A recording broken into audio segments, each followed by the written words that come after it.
Welcome back to our YouTube channel Engineer Mind. तो आज के लेक्चर में हम लोग डिस्कस करेंगे कि रजिस्ट्रेशन ऑफ कॉन्ट्रैक्टर्स क्या होता है। तो कैसे कॉन्ट्रैक्टर, कोई भी जब कॉन्ट्रैक्टर बनता है तो उसके लिए क्या क्या करना पड़ता है, कैसे वो कॉन्ट्रैक्टर बन जाता है, तो उसका पूरा रजिस्ट्रेशन प्रोसेस हम लोग इस लेक्चर में डिटेल्स में देखेंगे कि रजिस्ट्रेशन ऑफ कॉन्ट्रैक्टर्स कैसे होता है। कोई भी कॉन्ट्रैक्टर जब कॉन्ट्रैक्टर बनना चाहता है तो उसको रजिस्ट्रेशन कराना पड़ता है, किसमें, सीआरबी में, कॉन्ट्रैक्टर रजिस्टर्ड बोर्ड। तो गवर्नमेंट के पास, कोई भी गवर्नमेंट हो, चाहे स्टेट गवर्नमेंट हो या फिर सेंट्रल गवर्नमेंट हो, सबके पास सीआरबी होता है, कॉन्ट्रैक्टर रजिस्टर्ड बोर्ड होता है। तो उसी में रजिस्ट्रेशन करना पड़ता है। तो कॉन्ट्रैक्टर बनने के लिए क्या क्या कंपलसरी है, कौन कौन सा डॉक्यूमेंट्स की ज़रूरत पड़ती है, तो इसके बारे में डिटेल्स में हम लोग इस लेक्चर में डिस्कस करेंगे। तो सबसे पहले हम लोग देखते हैं कि रजिस्ट्रेशन, कॉन्ट्रैक्टर बनने के लिए जो रजिस्ट्रेशन का प्रोसेस होता है उसमें क्या क्या ज़रूरत होता है, कैसे कॉन्ट्रैक्टर्स बन सकता है कोई भी पर्सन। तो कॉन्ट्रैक्टर बनने के लिए डिग्री और diploma in civil engineering compulsory है। डिग्री और diploma in civil engineering is compulsory. If you have this educational qualification then you can registered. तो अगर आप बीटेक या डिप्लोमा किए हैं, पॉलिटेक्निक या बीटेक किए हैं सिविल इंजीनियरिंग में, तो आप कॉन्ट्रैक्टर इजी वे में बन सकते हैं। अगर ये क्वालिफिकेशन है आपके पास तो आप रजिस्ट्रेशन करा सकते हैं। कहाँ पर रजिस्ट्रेशन कराना होता है? DDA CRB, contractor registered board में रजिस्ट्रेशन कराना होगा, जिसका वैलिडिटी 5 ईयर्स तक होता है। और आपके पास, यानी कि जो कॉन्ट्रैक्टर बनना चाहेगा उसके पास कॉन्ट्रैक्टर बनने के लिए जीएसटी रजिस्ट्रेशन होना ज़रूरी है, कंपलसरी है। तो ऐसा नहीं है कि जैसे कोई भी कॉन्ट्रैक्टर बन जाएगा, तो उसके लिए भी रूल रेगुलेशन है। एक कॉन्ट्रैक्टर एक्ट है इंडिया में जो कि 1872 कॉन्ट्रैक्ट एक्ट के अकॉर्डिंग ही सारा कॉन्ट्रैक्टर काम करता है।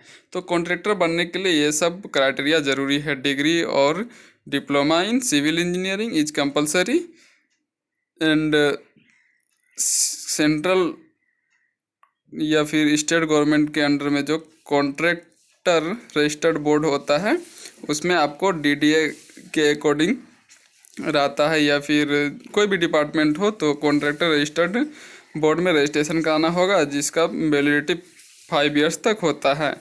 और अगर अच्छा कॉन्ट्रैक्टर बनना है, तो बहुत बड़ा कॉन्ट्रैक्टर बनना है क्लास 1 का, तो उसके लिए जीएसटी रजिस्ट्रेशन होना ज़रूरी है, ताकि आप जो जीएसटी भरेंगे, जीएसटी गवर्नमेंट को पे करेंगे, तो उसका भी रजिस्ट्रेशन होना कंपलसरी है। तो इस लेक्चर में हम लोग अब डिटेल्स में डिस्कस करेंगे कि कॉन्ट्रैक्टर बनने के लिए क्या क्या डॉक्यूमेंट्स ज़रूरी है। तो हम लोगों ने अब तक से समझ लिया कि कॉन्ट्रैक्टर का रजिस्ट्रेशन करने के लिए क्या क्या होना चाहिए और कैसे रजिस्ट्रेशन किया जाता है। तो सबसे पहले लैंग्वेज में हम लोग देख लेते हैं कि रजिस्ट्रेशन ऑफ कॉन्ट्रैक्टर्स क्या होता है। तो फर्स्ट पॉइंट देखते हैं, it is the procedure of getting the certificate of the registration from the department concerned. जो रजिस्ट्रेशन होता है कॉन्ट्रैक्टर्स का, उसमें एक सर्टिफिकेट मिलता है आफ्टर रजिस्ट्रेशन डिपार्टमेंट के द्वारा। जो डिपार्टमेंट होता है कॉन्ट्रैक्टर रजिस्टर्ड बोर्ड, उसके द्वारा अगर कोई कॉन्ट्रैक्टर रजिस्ट्रेशन करता है और वो कॉन्ट्रैक्टर बनना चाहता है तो उसको एक सर्टिफिकेट मिलता है कंसर्न डिपार्टमेंट से। जो डिपार्टमेंट होता है कॉन्ट्रैक्टर रजिस्टर्ड बोर्ड, तो उसी से उसका सर्टिफिकेट मिलता है। तो नेक्स्ट पॉइंट है, the PWD has framed the rules of registration for Maharashtra state and revised it in 2003। तो महाराष्ट्र स्टेट जो है, तो उसका जो रजिस्ट्रेशन रूल है कॉन्ट्रैक्टर के लिए, उसी को रिवाइज किया गया 2003 में, और यही रूल फॉलो किया जाता है जब कोई भी कॉन्ट्रैक्टर रजिस्ट्रेशन के लिए अप्लाई करता है। तो नेक्स्ट पॉइंट देखते हैं हम लोग। Next point, for registration the contractor should submit an application in the prescribed form as given by the department। तो रजिस्ट्रेशन जब करता है कोई भी कॉन्ट्रैक्टर, तो एप्लीकेशन जो सबमिट करता है तो प्रेस्क्राइब्ड फॉर्म में होना चाहिए, गिवन बाय द डिपार्टमेंट, जो कि डिपार्टमेंट के द्वारा दिया गया है रूल रेगुलेशन, उसी के अकॉर्डिंग होना चाहिए रजिस्ट्रेशन। तो नेक्स्ट पॉइंट देखते हैं। In case of graduate engineer and diploma holders, there is a provision of getting registration directly for class 7 contractor।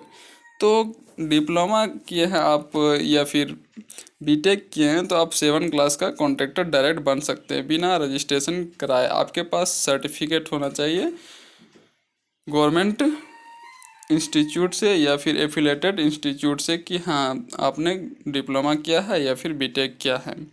तो इस कंडीशन में आप 7 क्लास का कॉन्ट्रैक्टर बन सकते हैं विदाउट रजिस्ट्रेशन। तो फिफ्थ पॉइंट क्या है, the registration is valid for 2 years और 5 years, hence the contractor is required to get renewal of registration by submitting proper forms and documents 3 months before the expire of validity. तो अभी हमने discuss किया कि इसका जो रजिस्ट्रेशन होता है कॉन्ट्रैक्टर रजिस्टर्ड बोर्ड में, तो वो 5 years तक वैलिड रहता है। 5 years के पहले या फिर कोई 2 years तक भी कराता है कोई कॉन्ट्रैक्टर, अगर ज़्यादा काम नहीं है वो अपने अकॉर्डिंग देख करके 2 years का भी कॉन्ट्रैक्ट 2 years का कॉन्ट्रैक्ट के लिए रजिस्ट्रेशन कराता है। तो मेनली जो है हर एक कॉन्ट्रैक्टर 5 years तक अपना रजिस्ट्रेशन कराता है। इसका वैलिडिटी जो होता है 5 years तक होता है। तो जब एक्सपायर होने वाला रहता है उसके 3 months पहले उसको प्रॉपर डॉक्यूमेंट्स फिर से रीसबमिट करना पड़ता है और रजिस्ट्रेशन कराना पड़ता है। तो ये जो है प्रोसेस, तो ये रजिस्ट्रेशन ऑफ कॉन्ट्रैक्टर का प्रोसेस है, कैसे कोई भी कॉन्ट्रैक्टर रजिस्टर कर सकता है कॉन्ट्रैक्टर बनने के लिए। नेक्स्ट पॉइंट है, the various documents are required to be submitted along with the application. तो क्या क्या डॉक्यूमेंट्स रिक्वायर होता है जब रजिस्ट्रेशन करता है कोई भी कॉन्ट्रैक्ट फॉर्म फिल करता है कि हमें कॉन्ट्रैक्टर बनना है कॉन्ट्रैक्टर रजिस्टर्ड बोर्ड में, तो उसके लिए क्या क्या डॉक्यूमेंट्स की ज़रूरत होती है वो हम लोग देखते हैं। तो फर्स्ट पॉइंट क्या है, proof of financial status supported by certificate of solvency. तो फाइनेंशियल स्टेटस आपको दिखाना पड़ेगा कि आपका इनकम कितना है, आपके पास कितना अमाउंट है, supported by certificate of solvency. और ऋण जो मतलब लोन होता है, लोन पे करने का कैपेसिटी है कि नहीं, आपने कभी लोन लिया है और उसको एट ए टाइम पे किया है कि नहीं। तो ये सब डॉक्यूमेंट्स रिक्वायर्ड होता है। अगर आप का उसको गारंटर जो बोलते हैं, तो उस टाइप से अगर फेल हो गया कि नहीं आप लोन टाइम पे नहीं पे किए, तो उस कंडीशन में आपको कॉन्ट्रैक्टर बनने का एलिजिबिलिटी नहीं रहेगा, आप कैपेबल नहीं रहेंगे कॉन्ट्रैक्टर बनने के लिए। तो ये सब डॉक्यूमेंट्स आपको दिखाना पड़ेगा जब आप रजिस्ट्रेशन करेंगे, ये डॉक्यूमेंट्स रिक्वायर्ड होता है। तो नेक्स्ट पॉइंट क्या है, professional capacity and experience certificate. तो आपके पास क्या क्या प्रोफेशनल कैपेसिटी है, एक्सपीरियंस क्या क्या है, कौन कौन सा काम किए हैं आप, अगर इस फील्ड में किए हैं तो आपको उस सर्टिफिकेट का कॉपी सबमिट करना पड़ेगा। तो नेक्स्ट पॉइंट है इनकम टैक्स क्लियरेंस सर्टिफिकेट। तो आप कितना टैक्स देते हैं इनकम का, अपने इनकम का कितना टैक्स देते हैं, वो सर्टिफिकेट जो है वो क्लियरेंस सर्टिफिकेट आपको दिखाना पड़ेगा जब आप रजिस्ट्रेशन करेंगे कॉन्ट्रैक्टर बनने के लिए। तो नेक्स्ट पॉइंट है list of technical personal employed with qualification and experience.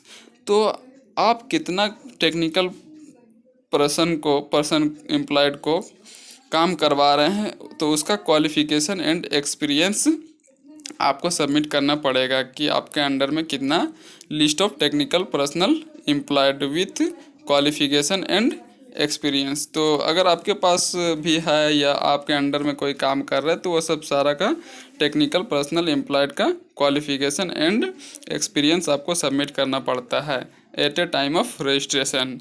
तो नेक्स्ट पॉइंट है list of mechanism owned by contractor. तो कॉन्ट्रैक्टर के द्वारा खुद मैकेनिज्म का लिस्ट देना पड़ता है, सबमिट करना पड़ता है। नेक्स्ट पॉइंट है attested copies of partnership deed and power of attorney. तो अटेस्टेड कॉपी देना पड़ता है कोर्ट से, जो अटॉर्नी होता है का डीड, पार्टनरशिप डीड कोर्ट से जो रूल रेगुलेशन है 1872 कॉन्ट्रैक्ट एक्ट, उसी के अकॉर्डिंग। तो नेक्स्ट पॉइंट है 7 point, registration fees required to pay while submitting the form in the department. तो जब आप कॉन्ट्रैक्टर बनने के लिए रजिस्ट्रेशन अप्लाई करेंगे कि हाँ हमें कॉन्ट्रैक्टर बनना है, कॉन्ट्रैक्टर बनना है, कॉन्ट्रैक्ट लेना है, तो उस कंडीशन में रजिस्ट्रेशन करने के लिए फ़ीस अप्लाई करना पड़ता है, फ़ीस पे करना पड़ता है। तो उम्मीद है आपको समझ में आ गया होगा कि क्या क्या डॉक्यूमेंट्स रजिस्ट्रेशन ऑफ कॉन्ट्रैक्टर के लिए ज़रूरत पड़ता है, कैसे हम लोग रजिस्ट्रेशन करते हैं, क्या क्या क्वालिफ़िकेशंस की ज़रूरत पड़ती है, एक कॉन्ट्रैक्टर बनने के लिए क्या क्या करना पड़ता है। तो अब नेक्स्ट पॉइंट जो हम लोग देखेंगे, कंडीशन ऑफ टर्मिनेटिंग मीन्स एक ऐसा कंडीशन आता है जिसमें कि प्रतिबंध लगा दिया जाता है कॉन्ट्रैक्ट पर, कॉन्ट्रैक्टर्स समाप्त कर दिया जाता है कि आप ठेकेदारी नहीं कर सकते, आपका ठेकेदारी करना प्रोहिबिटेड कर दिया गया है। तो वो क्या क्या कंडीशन हो सकता है वो पूरा हम डिटेल्स में अब आगे पॉइंट नेक्स्ट पॉइंट में डिस्कस करते हैं।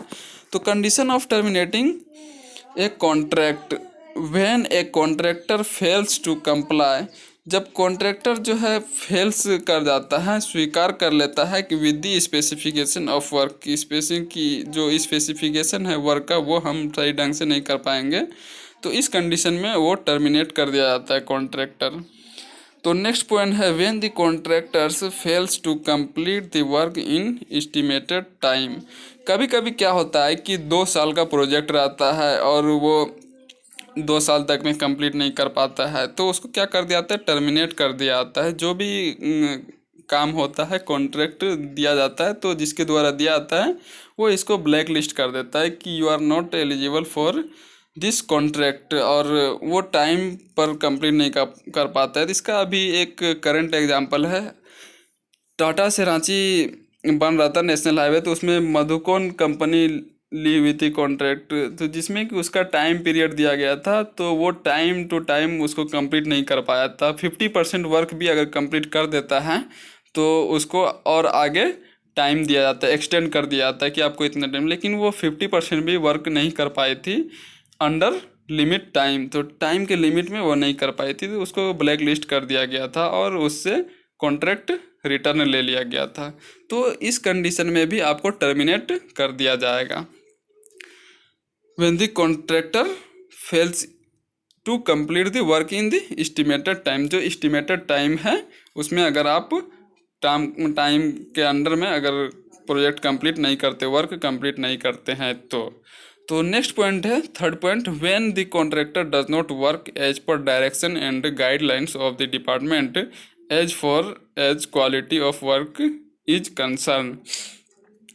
अगर कोई कॉन्ट्रैक्टर डिपार्टमेंट के रूल रेगुलेशन डायरेक्शन गाइडलाइंस के अकॉर्डिंग वर्क नहीं करता है for as quality of work को इम्प्रूव करने के लिए, तो उस कंडीशन में उसको टर्मिनेट कर दिया जाता है। कि सपोज अगर कोई कंक्रीटिंग वर्क करना है तो उसमें अगर M25 का रेशियो कंक्रीटिंग करने के लिए दिया गया, तो वो M25 ना करके M15 कर रहा है, M20 कर रहा है, तो इस कंडीशन में क्या होगा कि उसको टर्मिनेट कर दिया जाएगा। वो अपने कॉन्ट्रैक्टर अपना बेनिफिट ज़्यादा देखने लगता है, इसी वजह से वो गवर्नमेंट के गाइडलाइंस को फॉलो नहीं करता, जो डिपार्टमेंट है उसका डायरेक्शन एंड गाइडलाइंस फॉलो नहीं करता है, जिसके कारण उसको टर्मिनेट कर दिया जाता है। कॉन्ट्रैक्टर अपना बेनिफिट देखने लगता है, ज़्यादा बेनिफिट, हालांकि कॉन्ट्रैक्टर को तो बेनिफिट होता है लेकिन बहुत ज़्यादा बेनिफिट के लिए वो गाइडलाइंस को फॉलो नहीं करता है। तो नेक्स्ट पॉइंट है 4th point, when the contractor does not work as per the rate mentioned in the tender. तो अगर कॉन्ट्रैक्टर जो डिपार्टमेंट है उसका जो रेट मेंशन किया गया है टेंडर में, तो उसके अकॉर्डिंग अगर वो काम नहीं करता है, तो इस कंडीशन में वो क्या करती है, डिपार्टमेंट या जो भी कॉन्ट्रैक्ट इशू किया है जिसके द्वारा दिया गया कॉन्ट्रैक्ट वो इसको टर्मिनेट कर देता है कॉन्ट्रैक्टर को। सपोज अगर ब्रिक्स का 1000 ब्रिक्स का कॉस्ट 6000 है एज पर डिपार्टमेंट, और कॉन्ट्रैक्टर उसको बढ़ा चढ़ा के बता रही है कि नहीं 8000 रुपया में हमको मिल रहा है, तो इस कंडीशन में क्या वो वेरिफिकेशन करेगी, इन्वेस्टिगेट करेंगे और उसको टर्मिनेट कर दिया जाएगा कॉन्ट्रैक्टर को। नेक्स्ट पॉइंट है when the both parties mutually agree to terminate it. और एक इम्पोर्टेंट कंडीशन ये है कि अगर दोनों पार्टी जो कॉन्ट्रैक्ट ले रहा है और जो कॉन्ट्रैक्ट दे रहा है, अगर दोनों म्यूचुअली टर्मिनेट करता है तो इस कंडीशन में इसको क्या क्या आता है, टर्मिनेट कर दिया जाता है। अगर दोनों पार्टी एग्री हो जाता है कि नहीं अब ये दो एग्रीमेंट हुआ है तो इसको हम लोग वापस लेते हैं, तो दोनों अगर एग्री हो जाता है तो इस कंडीशन में टर्मिनेट कर दिया जाता है। तो यहाँ पर एक वर्ड आया टेंडर, तो टेंडर क्या होता है इसके बारे में हम लोग नेक्स्ट जब यूनिट स्टार्ट करेंगे, यूनिट 3rd, तो उसमें डिटेल्स में डिस्कस करेंगे। तो आज का जो लेक्चर था रजिस्ट्रेशन ऑफ कॉन्ट्रैक्टर ये पूरा कंप्लीट हो गया है। तो आगे जो हम लोग टॉपिक डिस्कस करेंगे वो है बिल्ड ऑपरेट ट्रांसफ़र, BOT। तो इसके बारे में डिटेल्स में डिस्कस करेंगे नेक्स्ट लेक्चर में। तो आज के लेक्चर में इतना है, फिर नेक्स्ट लेक्चर मिलते, तब तक के लिए बाय।